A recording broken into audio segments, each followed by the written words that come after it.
The possibility of another government shutdown is 2 weeks away if a border security agreement is not reached. One America's Amanda Brilhante spoke with the president of a non-partisan nonprofit grassroots organization that advocates for the U.S. Hispanic community and has more.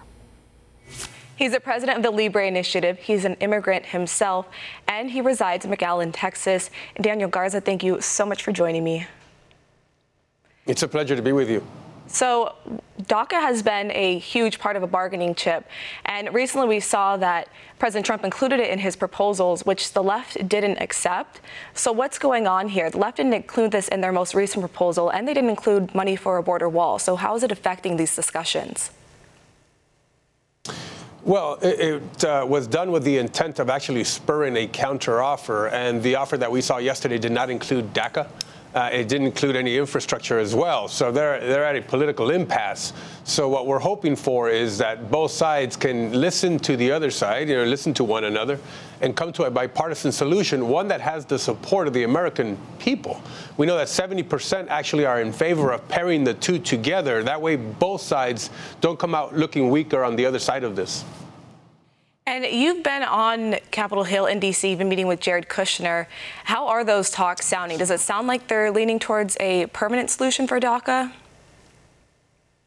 Well, there's an openness to consider if there is a counteroffer on the table from the Democrats, according to the White House. Also, I think what's going to be important here is that we, of course, have these discussions with the White House because the president has veto power, and that carries a lot of weight. And he is also the de facto leader of the Republican Party. So a lot of them are actually waiting on the president to see if he is going to approve of a legislative instrument at in the end game or not. And so what's important here is that the White House be a part of the discussion and that they contribute to being part of the solution. And part of that solution, President Trump wants $5.7 billion for a border wall. Is that reasonable, or what would enhance border security? So what we're trying to do is to reach consensus. The Democrat Party is not going to get everything they want and nobody else gets anything else. Neither is a Republican Party. They're not going to get everything they want and nobody else will get anything.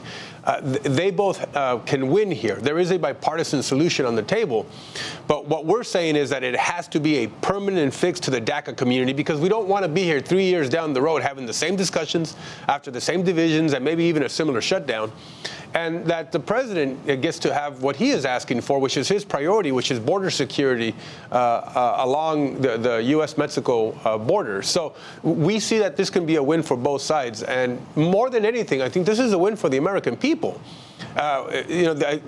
Immigration has been good to America. It's just that our current system is bad. And so we want to see that legacy continue. And by, I think, bringing these kids into full assimilation, they're able to fully contribute, their vast capacities to our economy. And because you are in the thick of things over there in McAllen, Texas, how do you see border security being enhanced as well? Well, this has major support of a significant majority of the American people. There is a priority on security. Look, Americans are the most compassionate, most generous people in the world, but Americans also like order.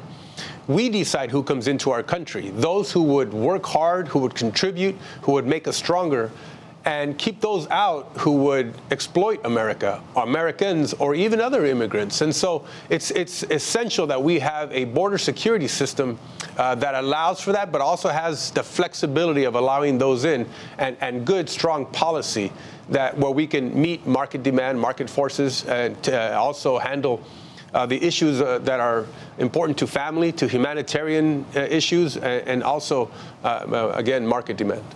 And how is the Latino community responding to these negotiations? Are they worried? Do they think DACA will be part of it? So, yes, there's a lot of angst in the Latino community.